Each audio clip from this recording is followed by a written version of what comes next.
Hi everyone, my name is Savannah, and I chose to read the article by Dixon and colleagues. So a little bit of background information here before getting into the more intricate parts of the study.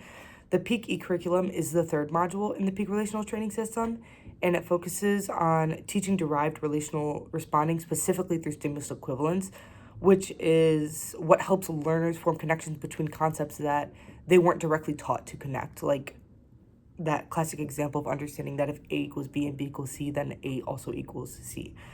So the main purpose of this study was to determine whether flexible language learning, like derived relational responding, could be taught like any other behavior, and if the PEAK e-curriculum was a good way to do that. So they conducted two experiments in this study. The goal of the first one was to see whether instruction guided by the PEAK E would lead to emergences of untrained derived relational responses. And it did. So most of the participants actually mastered their targeted programs, and also demonstrated the ability to derive untrained relations as a result of that instruction. And in the second experiment, the researchers looked at whether providing repeated exposure to multiple examples of relational tasks would lead to broader improvements in derived relational responding. So the key question of this second experiment in the study was whether the children could take what they learned and apply it flexibly to completely new, untrained stimuli. The results of this one showed that they could, but only under certain circumstances.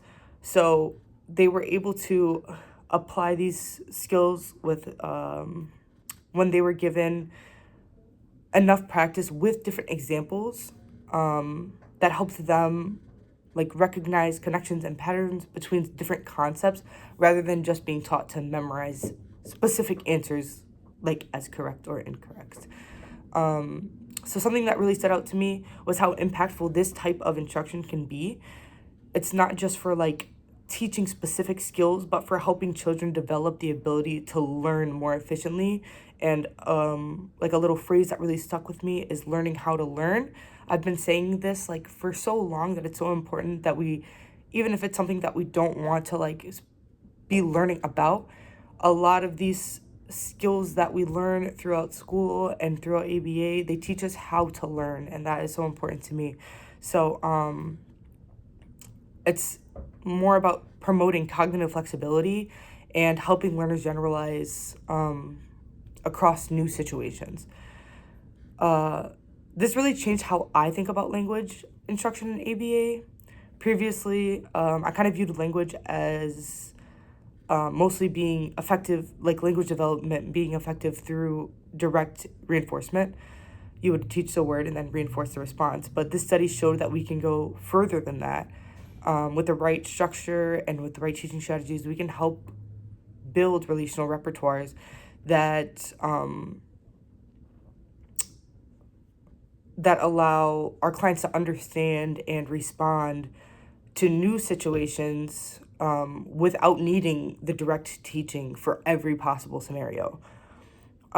This study also challenged some of my assumptions that I have about certain learners only benefiting from these types of advanced language instructions.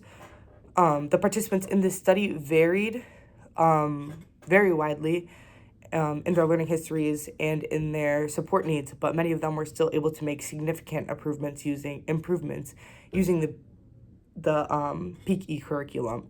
So going forward, I do plan to apply this in my own practice. So while like direct instruction will always play a role in my practice and in ABA in general, I do want to make sure that I'm also building programs that support relational learning, because that's where learning really starts to stick and adapt and where we really open the doors for more growth.